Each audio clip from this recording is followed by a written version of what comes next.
I went to Korea in May of 2012, invited by the East Seoul Presbytery of the PROK, the Presbyterian Church in the Republic of Korea. I was asked to come and work with a group of pastors to help them improve and enhance their English language speaking skills. I traveled to Korea on behalf of Global Ministries, a common witness of the United Church of Christ and the Christian Church Disciples of Christ. They had appointed me to serve as a short-term volunteer missionary. The PROK prides itself in being the liberal progressive voice of faith in South Korea. The denomination separated from the much larger Presbyterian Church of Korea, the PCK, in 1953 over issues of biblical inerrancy. The PCK was heavily influenced by the fundamentalist theology of the original missionaries, and to a large extent still is. However, with the birth of the PROK, a new horizon was opened in theological scholarship and mission. Reverend Lee Kang-sil is the co-pastor of Gobek Presbyterian Church in Jeonju. That's a city of some 700,000, about 3 hours south of Seoul. She wrote her doctoral dissertation on the problems of dealing with the tension between social justice and personal salvation in the Korean Protestant Church. It's a tension, frankly, I experienced while I was working with my small group of pastors. From her doctoral dissertation, she says that the Protestant missionaries first launched their mission work in Korea in 1885. That means the Korean Protestant Church is now 127 years old. Yet the Korean Church has grown rapidly to the extent that 1/4 of the population of Korea is Christian. Moreover, Korea has the largest church in the world, with almost 150,000 members in one single church. The spirituality of Korean Christians is very strong. Besides Sunday worship, most churches have a midweek service on Wednesday evening. On Friday they have worship in houses arranged according to living districts. But the spirituality of Korean churches is most evident at the daybreak prayer meetings held every day, in some cases as early as 4 a.m. My host on a rural farm near Jeonju, Reverend Jung Byung-gil, conducts daybreak prayer services at his home every day at 6 a.m. I was expected to be present for those services. The Pacific Northwest Conference of the United Church of Christ has had a partnership with the PROK since 1993. Delegations have been exchanged between the two countries every year since then. Last year, we hosted a delegation of 6 young adult Korean women in 2011. Next year, in 2013, we're planning to send a young adult delegation to Korea. We'll also be hosting a delegation in 2013 from Korea as we observe and celebrate the 20th anniversary of our partnership. I'd like you to meet the pastors in our classes in Seoul. Most serve very small churches, some with as few as 40 or 50 members. Seo Dong-young's church is an exception. That's Dongkwon Church with more than 1,000 members. I'm told that's considered a medium-sized church by Korean standards. Dongkwon is one of the churches where I was invited to preach. The others were Sehem Church and Daichi Church, where I presented special commemorative gifts to the pastors of each church.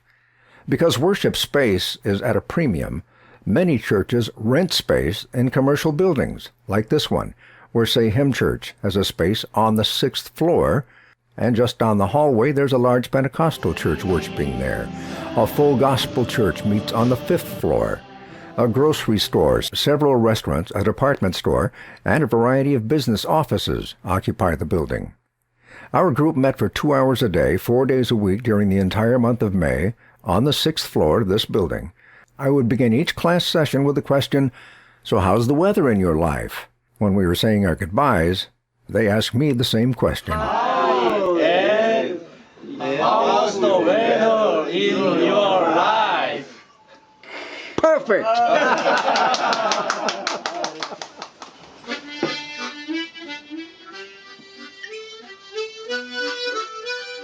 A simple question, but one that would frequently lead to challenging topics. Personal health, the difficulties of ministry in small churches, theological differences of opinion, and politics. Most notably, the politics of reunification of North and South Korea, a complicated, complex, and deeply divisive issue throughout South Korea today. Our time together was rich, and the generosity of my hosts was overwhelming. I was invited to family gatherings, clergy spouse retreats, shared meals together, visits to Buddhist temples, and significant historical sites, including an observatory overlooking North Korea. It's been so good to be in your midst and to have met all of you and to have become friends with all of you. I think that's the most important part about these kinds of events, these kinds of gatherings, are these opportunities to become friends. When I think about the term partnership, that's a good term. But for me, what's even more important is the term friendship. As we pose for our final photos together and to say goodbye, one of the pastors whispered to me, "Your disciples."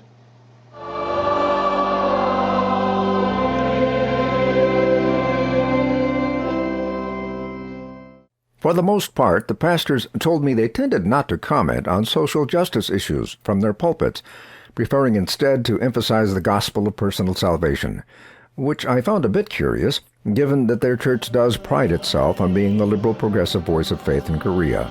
Some even spoke of their desire to become more conservative in order to attract larger numbers of worshipers, just like those big conservative evangelical congregations were doing.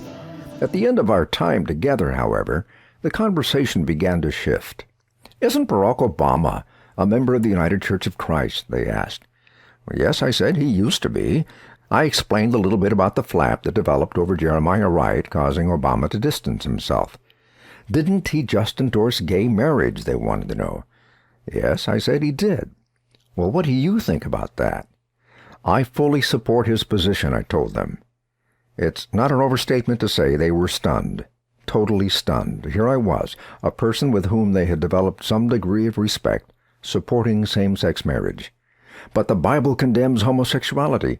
The Bible said Adam and Eve, not Adam and Steve," one in the group said. I felt like I had walked into a religious right talking point machine. Which brings me to our visit here at Gumsan Church. This is one of those churches established by those early missionaries in the late 1800s, preaching fundamentalist theology. The sanctuary is L-shaped, built this way in order to separate the men from the women. All the women were required to sit in one area, facing the side of the pulpit. The men sat on the right side in this picture, facing the front of the pulpit. The historical marker out front says that arrangement was created in order to be faithful to the biblical mandate that the women should remain silent in the church and presumably separated. The sign also said the practice was discontinued, and I think it said in the mid-1970s. Why did they discontinue the practice? I asked my friends. Because their understanding of Scripture had changed, I was told. Well, that's when I missed my opportunity to suggest that perhaps many understandings of Scripture had changed over the years, maybe even the condemnation of homosexuality. But that thought didn't come to me until a few days later. In any event, I think some seeds of change might have been sowed. I hope so. Which brings me back now to Gobek Church in Jeonju.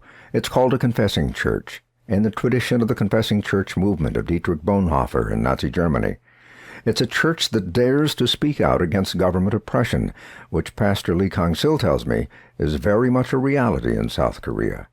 Gobek is a church rooted in the tradition of social justice. My host during the last week of my visit, Reverend Jung Byung-gil, introduced me to Gobek Church and Reverend Kang-sil.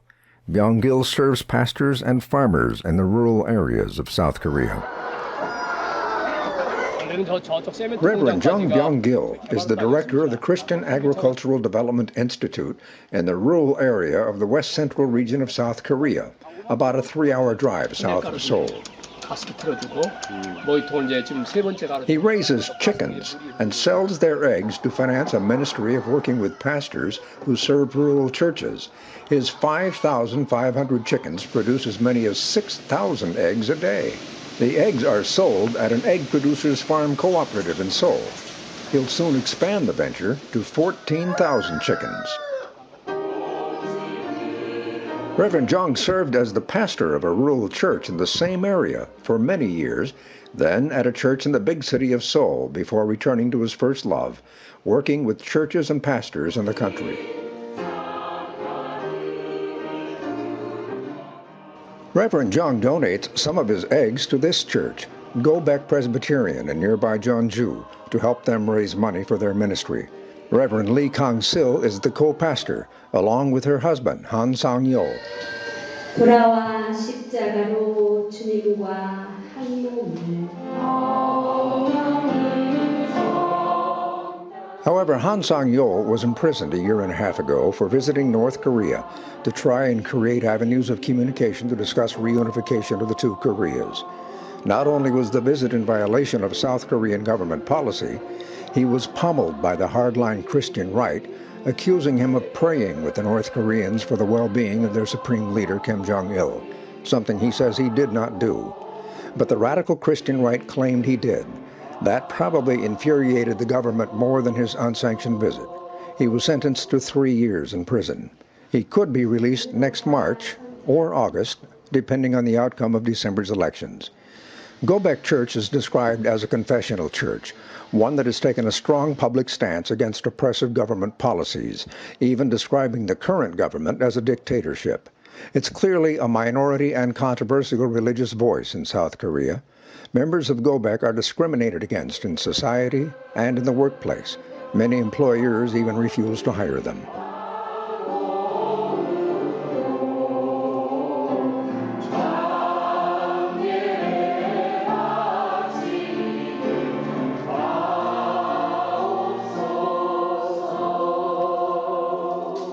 My visit wasn't all work and teaching.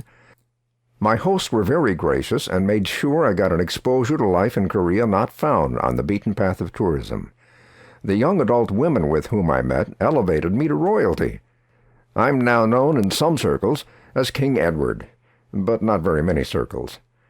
Not only were seeds of friendship planted and nourished with our partners in the PROK, but I was invited to attend a unique international mission gathering, the Northeast Asia Mission Conference.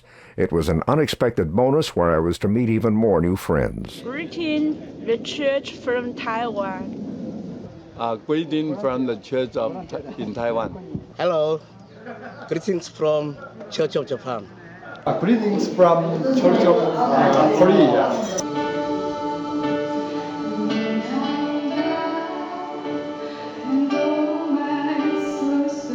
The Northeast Asia Mission Association gathered in Korea for its 39th annual meeting. They've been meeting every year since 1973. Delegates from churches in Taiwan, Japan, and Korea gather annually to share stories and ideas about how the church is able to make a difference in each of their countries.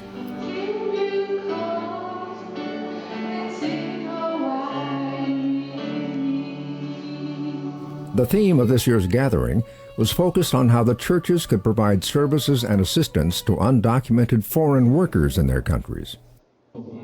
Logistics are a challenge.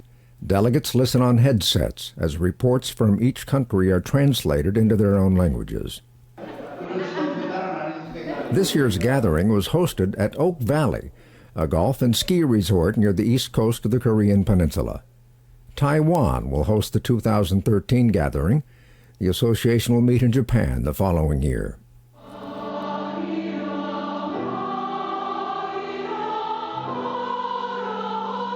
The 3-day conference was a rich mixture of business, prayer, and music, concluding with a rousing service of worship at Dongpo Church in the Seoul South Presbytery.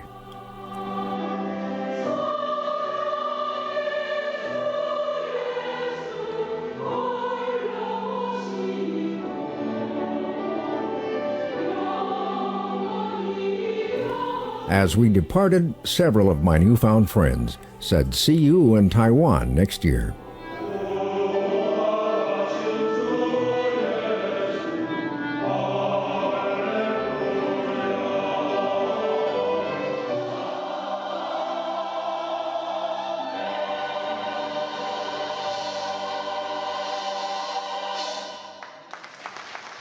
My time in Korea was the best of times. I won't say worst of times, but certainly there were challenging times. I found the hospitality beyond anything that could be imagined. I found the food pretty good, occasionally challenging. I was constantly told that virtually everything I ate was good for my health. But most importantly, I found and made new friends. I found our time together to be a living example of understanding how we are all people of God, related to one another more intricately than we might have ever known, living in a world together, singing together, praying together, being the church together, learning and experiencing new cultures and new traditions, and knowing that we are each a gift in God's creation. There's a line in the hymn In the Midst of New Dimensions that says this: "As we stand a world divided by our own self-seeking schemes, grant that we, your global village, might envision wider dreams." That's our prayer as we continue to reach out to be partners and friends all around God's world.